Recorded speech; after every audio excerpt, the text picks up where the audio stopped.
Chhattisgarh BJP प्रदेश अध्यक्ष और नेता प्रतिपक्ष बस्तर के दौरे पर हैं। आज दोनों नेता सुकमा गए, जहां कार्यकर्ताओं ने उनका जमकर स्वागत किया।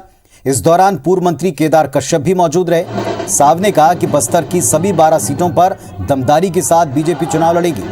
यहां की जनता का मानना है कि बीजेपी के हाथों में ही बस्तर सुरक्षित है। वहीं नेता प्रतिपक्ष नारायण चंदेल ने शराबबंदी का मामला उठाया, राज्य सरकार पर निशाना साधा।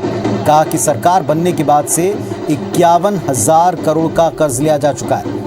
कर्ज का पैसा देने के लिए ब्याज लिया जा रहा है और सरकार के पास गड्ढा पाटने तक के लिए पैसा नहीं, ब्याज चुकाने के लिए भी वापस कर्ज लेना पड़ रहा है।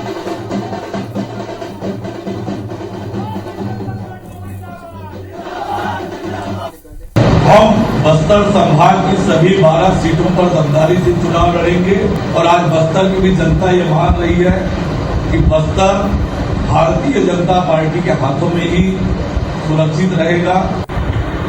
छत्तीसगढ़ पूरे कंगाली के कगार पर खड़ा है। कर्जे का ब्याज चुकाने के लिए कर्जा लेना पड़ता है। जिस सरकार के पास सड़क के गड्ढे पाटने के लिए पैसा नहीं है, उससे काम की क्या उम्मीद कर सकते।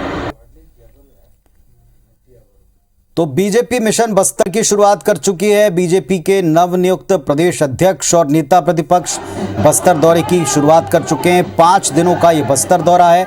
अरुण साव और नारायण चंदेल का मुख्य मकसद है यहां नेताओं कार्यकर्ताओं की नाराजगी को दूर करना। आज पहले दिन सुकमा पहुंचने के बाद दोनों नेताओं ने दावा किया कि बस्तर की अगर रक्षा कोई कर सकता है तो वो केवल बीजेपी है। बीजेपी दमदारी के साथ चुनाव लड़ेगी। पिछले बार के चुनाव में सुपड़ा साफ बीजेपी का बस्तर से हुआ था। 12 सीटों में से केवल 1 सीट मिली थी, जो बाद में उपचुनाव में फिर से कांग्रेस पार्टी के पाले में चली गई।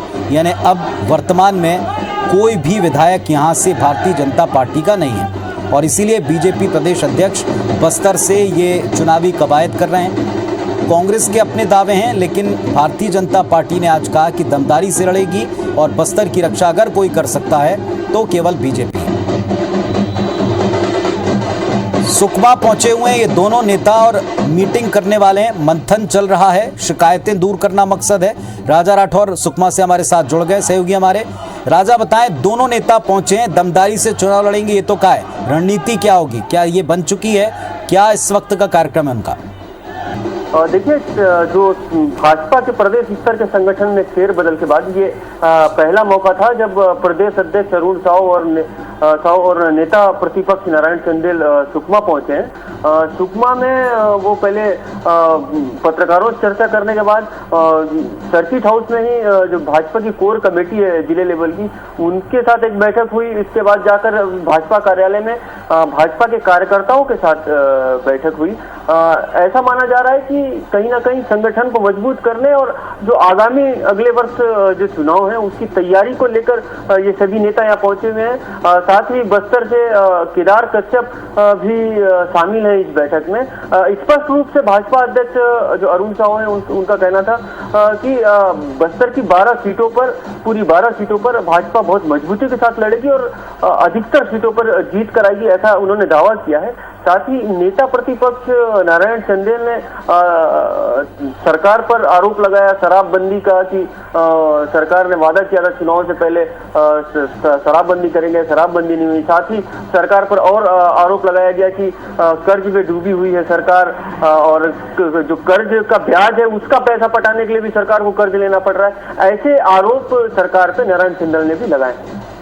राजा, अब के बार जब नेता प्रतिपक्ष और प्रदेश अध्यक्ष निकले हैं तो 2 तरह से काम होना बताया जा रहा। एक तो नाराज नेताओं से बात, दूसरा उन चेहरों को तलाशा जा रहा जो जिले की कमान भी संभालें। कई जिलाध्यक्ष बदले जाने की अटकलें हैं, हो सकता है उसमें बस्तर के भी कुछ चेहरे हों। दूसरी बात ये भी कही जा रही है अगले चुनाव में नए चेहरों को मौका मिलेगा विधानसभा चुनाव में, उसके लिए भी ये एक तरह का सर्वे है, एक तरह के लोगों से रायशुमारी। आपको लग रहा है कि दोनों नेता उस पर भी काम कर रहे हैं? और निश्चित तौर पर पहला तो जो संगठन में फेरबदल की जो बात है उस पर भी नए चेहरों को मौका देने की जो सूत्र है वो बता रहे हैं। जो इस भाजपा के जो अभी राज्य स्तर के संगठन है उनसे जुड़े कुछ जो लोग हैं वो जो बता रहे हैं कि नए चेहरों को पर ज्यादा विश्वास जताया जा रहा है। इस समय ऐसे लोगों की तलाश की जा रही है जो संगठन को बहुत तेजी से मजबूत कर सके, संगठन में और लोगों को जोड़ सके और चुनाव में रिजल्ट दे सके। ऐसे लोगों को मौका देने की तैयारी, साथ ही सरकार पर, वर्तमान सरकार कांग्रेस सरकार पर हमला बोलने के लिए की तैयारी भी चल रही है। आज ही नारायण चंदेल नेता प्रतिपक्ष ने भी आरोप सरकार पर कई गंभीर आरोप लगाए हैं। निश्चित तौर पर नए चेहरों पर ही भाजपा विचार करेगी ऐसा माना जा रहा है। चलिए, आपसे वापस हम अपडेट लेंगे। फिलहाल शुक्रिया आपका इस पूरी जानकारी के लिए। तो राजा ने हमको बताया कि दोनों नेता पहुंचे और आते ही सरकार पर तगड़ा हमला बोला है, लेकिन इस बीच नए चेहरों की तलाश भी भारतीय जनता पार्टी लगातार करती जा रही है। इसके भी संकेत हमको मिल रहे हैं।